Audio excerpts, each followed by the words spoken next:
are disappearing from time to time. Now I cannot hear you. Happy! And put question, what do you think about growth of tension between Russia and the West and the threat of the Cold War which we have now? Yes, your question is really central. It is not only relevant, it is perfectly central. Neither Russia nor China nor any other country wants to control the world, the planet. Only the USA, and I say only the USA, has such a strategy, and it has developed this strategy systematically as of 1945 to this day, and it continues worse and worse. NATO was created to that effect. You know, the United States do not consider themselves only as the major and the only important economic power, but it also considers itself as the exclusive country which have the right to control the whole planet, And they have invented to that effect the Cold War in 1945.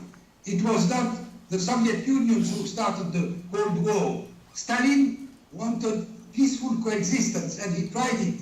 But it was the United States who decided to start the Cold War after the Hot War, which fortunately the Soviet army won over the Nazis.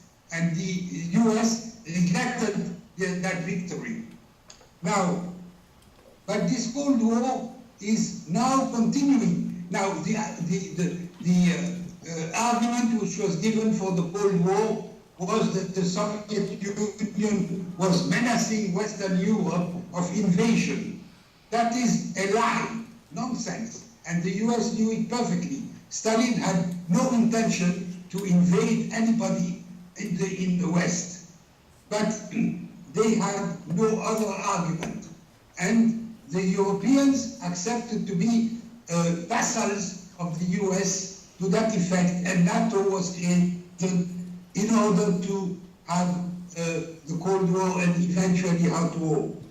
But now the Cold War is continuing while the Soviet system has disappeared and Russia has become a capitalist country. Why is it so? It is so because the Cold War is not directed only against those countries which are socialist or so-called socialist, or at least who pretend not to be capitalist, but against any country who does not accept the US absolute diktat. Any country, whether Russia today, or China, or Iran, or Cuba, or anybody else, not only socialist countries or so-called socialist countries, but any country which does not accept the US diktat is an enemy and should be destroyed by war, cold or even hot war. Now, we ought to know that the domination of the US is not a domination which is the result of its so-called economic advantage, being the major economic power. No, it is associated with a military political strategy, a geostrategy, which aims at destroying any country which resists to that. Now, there are many examples of that. The US is the only country in the world, which does not recognize the legitimacy of international law. It considers that the national US law has a priority over the international law. We can see it in the questions of sanctions. When they decide unilaterally to have sanctions, whether against Iran or North Korea or Cuba or anybody else, they compel those other countries of the world to implement the US decision. That is the only country which is doing that, and the Europeans today can see it by the decisions, unilateral decisions of the US. Now,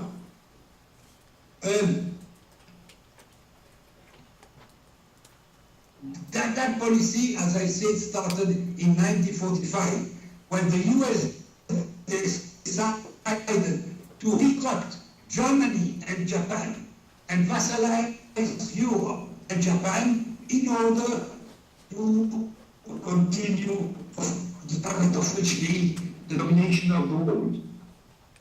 Now, Russia today is a capitalist country, but Russia is a country which apparently neither the leadership nor the people would accept to be a colony of the US, reduced to an exclusively exporter of raw materials, oil and gas, and some other minerals, and having some of its remaining industries reduced to the status of subcontracting for US monopolies associated with European and Japanese monopolies. Russia does not accept that. Russia wants to be a power like any other country which contributes with others to the shaping of the global world. They do not accept, Russia does not accept the US dictatorship. And this is the reason for the continuing Cold War against Russia. The same Cold War continues also against anybody who rejects the US dictate. Now, that leads us to your final question. What should we do? Yes, we should construct a global peace movement, and a strong one. But that peace movement cannot be built on the basis of a naive vision of what are the United States. The United States are the gangsters, the number one in the world system, and almost exclusive one. And with, of course, their vassalized allies, such as the Europeans and the Japanese, who accept until now almost anything which the US decides unilaterally.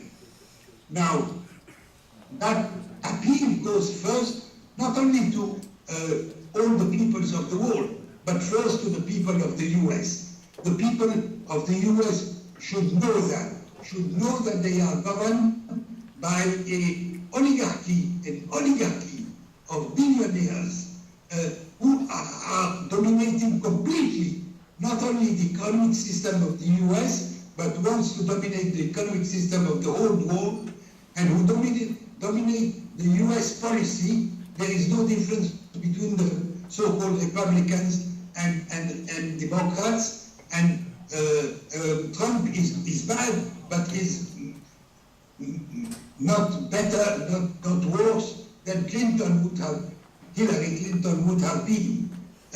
And therefore, they should know that. They should know that their ruling class and the ruling economic and political class of the US is looking for permanent war. Why is it so? Precisely because their system is senile. Capitalism is senile and has no alternative now in order to maintain their exclusive domination of the whole world. Not only Russia, China, but all other countries, they have no possibility to do it exclusively through permanent war. Permanent war has started in 1990 with the first war against Iraq and then the second war, and it continues. And they are now planning war against Korea, against Iran, and possibly against Russia or China or anybody else who would resist. So we should know that the US ruling class are the warmongers. Thank you, Samir. It was a great presentation.